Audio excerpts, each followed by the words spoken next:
चलिए शुरू करते हैं सुपरफास्ट खबरों का सिलसिला। भारतीय वायुसेना आज अपना 88वां स्थापना दिवस मना रहा है। इस मौके पर भारत की वायु शक्ति की गर्जना आज दिल्ली के करीब हिंडन एयरबेस पर देखने को मिली। कुल 56 एयरक्राफ्ट इस बार हिंडन में हिस्सा लिया।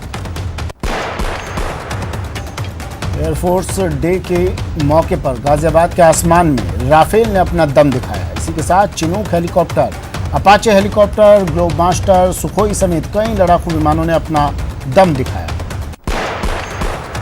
वायुसेना प्रमुख ने इस मौके पर कई वायुवीरों का सम्मान किया, जिनमें वो जवान भी शामिल हैं जिन्होंने बालाकोट में एयर स्ट्राइक की थी। एयरफोर्स डे पर हिंडन एयरबेस में शानदार परेड की शुरुआत हुई। सेना की तीनों टुकड़ियों के प्रमुख के अलावा कई वरिष्ठ अफसर भी परेड स्थल पर मौजूद रहे, जबकि सीडीएस बिपिन रावत ने भी कार्यक्रम में शिरकत की। वायुसेना प्रमुख आरकेएस भदौरिया ने यहां सबसे पहले गार्ड ऑफ ऑनर का अभिवादन किया। वहीं ग्रुप कैप्टन सागर की अगुवाई में परेड की शुरुआत हुई।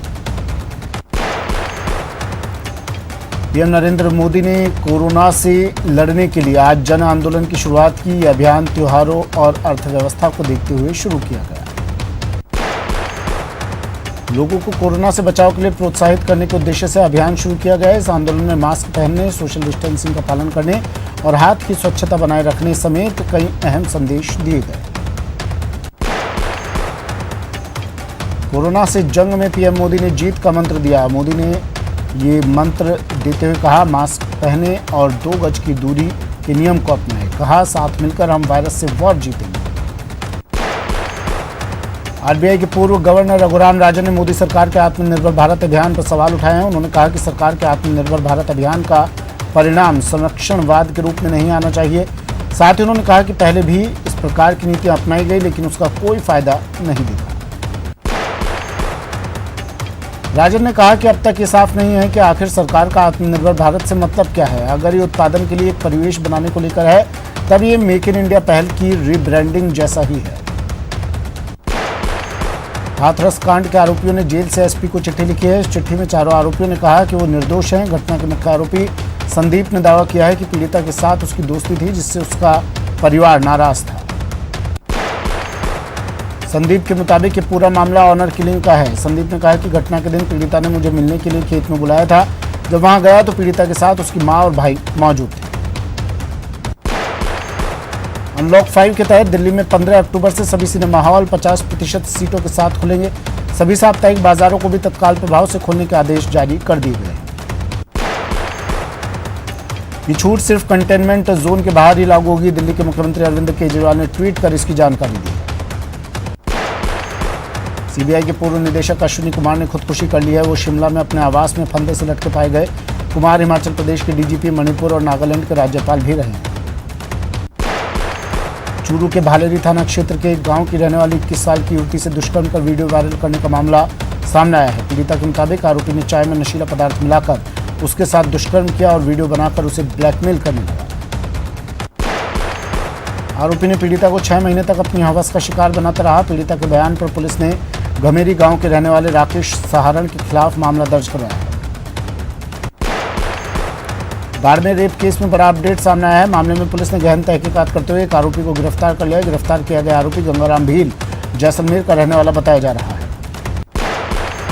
आरोपी पीड़िता के खेत में मजदूरी करता था, लेकिन पीड़िता की माने तो उसने पहले कभी आरोपी को देखा नहीं था। पीड़िता ने कहा कि वे आरोपी के चेहरे से उसे पहचान लेंगे। कोटा के सुकेत कस्बे में बीती रात पैसे के लेन देन के विवाद में ताऊ और भतीजे पर 4 लोगों ने घर में घुसकर चाकू से जानलेवा हमला कर दिया। चाकू से हमले में ताऊ प्रहलाद राठौड़ और भतीजा अंशुल राठौड़ घायल हुए। घायलों के हाथ और सिर में चोट आई है। सूचना के बाद सुकेत थाना पुलिस पूरे मामले की जांच में जुटी हुई है। भरतपुर के गढ़ीबाजना थाना पुलिस को बड़ी कामयाबी हाथ लगी है। पुलिस ने लखवा के अड्डा के पास से इनामी बदमाश को अवैध कट्टा कारतूस के साथ गिरफ्तार किया है। पकड़े गए बदमाश पर करौली एसपी ने 2000 रुपये का इनाम घोषित किया है। फिलहाल आरोपी के खिलाफ आर्म्स एक्ट के तहत मामला दर्ज किया गया है। आरोपी के खिलाफ करौली और अन्य जिलों में लूटपाट, डकैती समेत कई संगीन मामले दर्ज हैं। 12 में पुलिस ने अवैध शराब के खिलाफ बड़ी कार्रवाई की है। पुलिस कार में भरे अवैध शराब को जब्त किया। किलवाड़ा थाना पुलिस ने ये कार्रवाई की। हनुमानगढ़ में एक टोला देखते आग का गोला बन गया। घटना जिले के पूरबसर गांव के पास हुई। स्थानीय लोगों ने आग बुझाने की कोशिश की। जानकारी के बाद पल्लू पुलिस भी मौके पर पहुंची। पुलिस के मुताबिक आग किस वजह से लगी इसका पता नहीं चल पाया है। भरतपुर में एक कड़वी से भरी ट्रॉली में आग लग गई। स्थानीय लोगों की सूचना पर मौके पर दमकल की गाड़ियां पहुंची और आग पर काबू पा लिया गया। बारा में जनरल स्टोर की दुकान में आग लग गई। हजारों का सामान जलकर राख हो गया। लोगों की मदद से आग पर काबू पाया गया। डूंगरपुर के राम सागड़ा थाना क्षेत्र में मेवाड़ा घाटा में एक अज्ञात वाहन ने बाइक को टक्कर मार दिया। हादसे में बाइक सवार एक युवक की मौत हो गई। बड़ी खबर, फोर्ब्स ने जारी की अमीर भारतीयों की सूची। RIL चेयरमैन मुकेश अंबानी सबसे अमीर भारतीय। मुकेश अंबानी के पास 88.7 अरब डॉलर की संपत्ति। मुकेश अंबानी लगातार 13वें साल सबसे अमीर भारतीय। मुकेश अंबानी की संपत्ति में इस साल 73% का इजाफा हुआ है। जियो प्लेटफॉर्म से 2 लाख करोड़ से ज्यादा की रकम जुटाई है। RRVL से भी 5 अरब डॉलर की संपत्ति जुटाई है।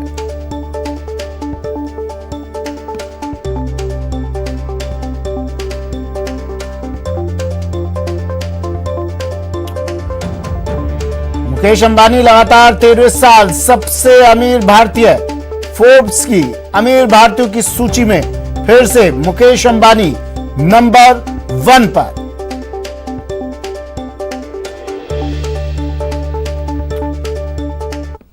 फिर से शुरू करते हैं सुपरफास्ट खबरों का सिलसिला।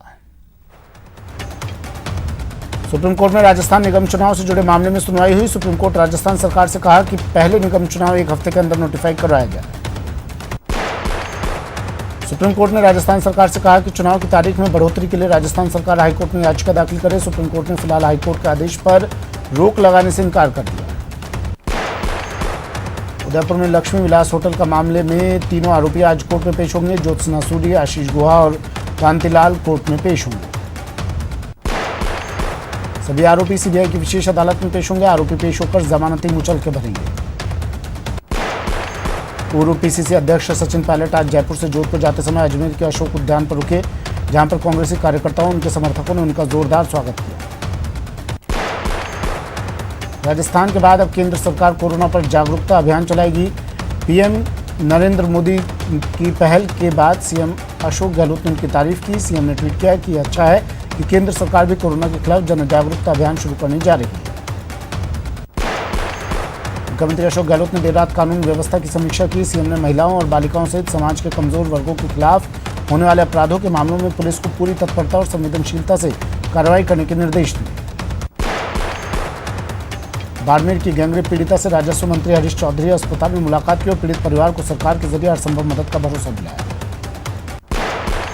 राजस्थान में मौजूदा कोरोना गाइडलाइन के मुताबिक 31 अक्टूबर तक स्कूल और कॉलेज बंद है, लेकिन केंद्र सरकार ने अनलॉक 5 में 15 अक्टूबर से स्कूलों को खोलने के लिए मिली छूट के बाद राज्य सरकार भी स्कूलों को खोलने पर विचार कर रही है। राज्य के शिक्षा मंत्री गोविंद सिंह डोटासरा के मुताबिक राज्य सरकार शिक्षा विभाग के अधिकारियों से चर्चा कर गाइडलाइन तैयार कर रही है, जिसमें स्कूल फीस, सिलेबस और कोरोना बचाव के नियमों को शामिल किया गया है। आने वाला पूरा सीजन त्योहार का है, इसे देखते हुए रेलवे ने 2 और पैसेंजर रेलों की शुरुआत कर दी है। जयपुर से दिल्ली के लिए चलने वाली लोगों की पसंदीदा डबल डेकर फिर से शुरू होने जा रही है। 10 अक्टूबर से Jaipur Delhi double decker rail शुरू हो जाएगी, अपने पुराने समय पर ही चलेगी। इसी तरह बाड़मेर यशवंतपुर वीकली चलेगी। जयपुर में गांधीनगर और दुर्गापुरा की तर्ज पर जगतपुरा गैटोर रेलवे स्टेशन को भी विकसित किया जा रहा है। जयपुर जंक्शन पर यात्री भार को देखते हुए रेलवे प्रशासन ने जगतपुरा गैटोर रेलवे स्टेशन पर कई रेलगाड़ियों के ठहराव शुरू किए थे। दिवाली पर पटाखों को बैन करने की मांग के बीच Rajasthan fireworkers dealers and manufacturers association ने दावा किया कि दिवाली पर होने वाले प्रदूषण में पटाखों की हिस्सेदारी मात्र 0.30% है। एसोसिएशन का कहना है कि पटाखा निर्माता सुप्रीम कोर्ट के निर्देश पर national environmental engineering research institute के तय मापदंडों के अनुसार ही पटाखों का निर्माण कर रही है। एसोसिएशन ने दावा किया कि इन पटाखों से पहले की तुलना में 70% कम प्रदूषण फैलता है।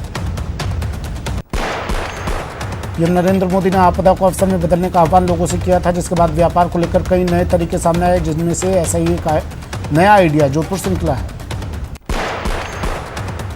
चिकित्सा मंत्री डॉक्टर रघु शर्मा के चचेरे भाई रामेश्वर प्रसाद का निधन हो गया। पैतृक गांव सावर में आज उनका अंतिम संस्कार किया गया। जोधपुर में केंद्रीय जल शक्ति मंत्री ने जसवंत सिंह जसोल को श्रद्धांजलि दी। जल शक्ति मंत्री गजेंद्र सिंह शेखावत ने जसोल हाउस पहुंचकर जसवंत सिंह को पुष्पांजलि अर्पित की। वक्त एक ब्रेक का है, जल्द हाजिर होंगे।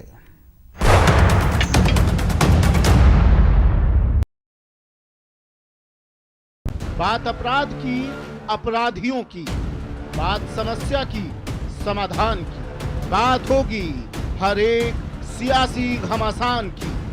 करेंगे आपसे हर बात, पहुंचाएंगे आप तक हर खबर। बस आप सुरक्षित रहिए, कोरोना से बचिए और देखिए 30 मिनट में हिंदुस्तान, सिर्फ न्यूज़ 18 राजस्थान पर।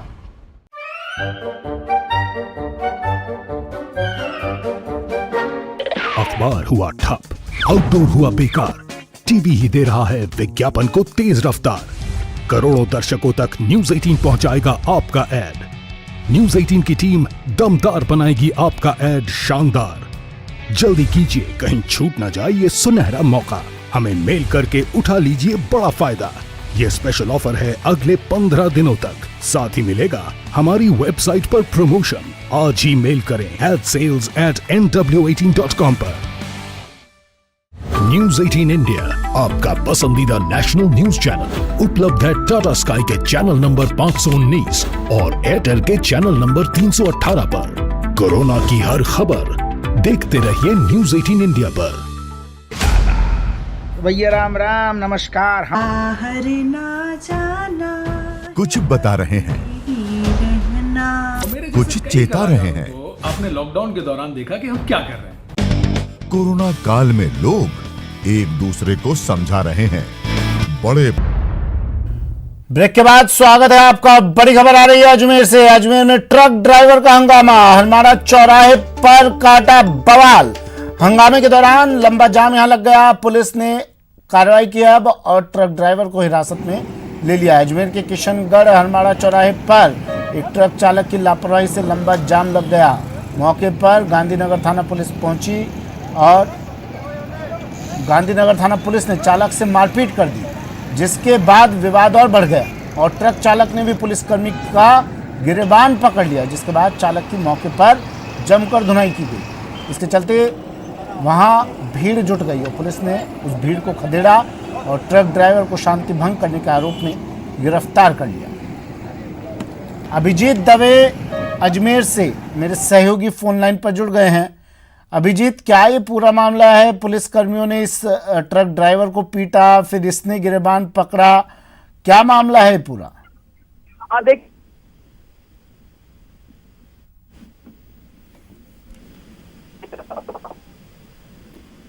अभिजीत, आपकी आवाज साफ नहीं आ पा रही है। फिर से जुड़ने की कोशिश करेंगे अभिजीत से। ये तस्वीरें देखिए, अजमेर की एक खबर है। हरमाड़ा चौराहे पर एक ट्रक ड्राइवर ने जमकर बवाल काट दिया, हंगामा किया, जिसके बाद वहां पर लंबा जाम लग गया। पुलिस पहुंची और इस ट्रक ड्राइवर को हिरासत में ले लिया है। बताया जा रहा है कि पुलिस ने पहले इस ट्रक ड्राइवर की पिटाई की, इसके बाद इस दौरान इस ट्रक ड्राइवर ने पुलिसकर्मी का भी गिरबान पकड़ लिया और फिर ये ट्रक ड्राइवर ने हंगामा कर दिया। चलिए फिर से शुरू करते हैं सुपरफास्ट खबरों का सिलसिला। उदयपुर में स्मार्ट सिटी कार्यों के तहत हो रहे परेशानियां थमने का नाम नहीं ले रही हैं। शहर में कई जगह सड़क निर्माण कार्य जारी है, जिससे वाहन चालकों को खासी परेशानी हो रही है। श्रीगंगानगर में भारतीय कपास निगम की ओर से न्यूनतम समर्थन मूल्य पर कपास की खरीद शुरू कर दी गई है। भारतीय कपास निगम के सहायक महाप्रबंधक नीरज कुमार भट्ट ने बताया कि भारतीय कपास निगम द्वारा 8% तक नमी वाली फसल को ही समर्थन मूल्य पर खरीदा जाएगा। राजस्थान के कोटा शहर में भारतीय किसान संघ की राष्ट्रीय कार्यकारिणी की 2 दिवसीय बैठक संपन्न हो गई। स्वामी विवेकानंद विद्यालय प्रांगण में हुई बैठक में कई महत्वपूर्ण निर्णय लिए गए। कोटा में कोरोना महामारी से निपटने के साथ ही मौसमी बीमारी डेंगू, मलेरिया, चिकनगुनिया से निपटने के लिए चिकित्सा विभाग की टीम घर घर सर्वे कर रही है। जयपुर के एसएमएस अस्पताल में कोरोना के खिलाफ जन आंदोलन अभियान की शुरुआत हुई। नो मास्क नो एंट्री के तहत अब लोगों को जागरूक किया जा रहा है।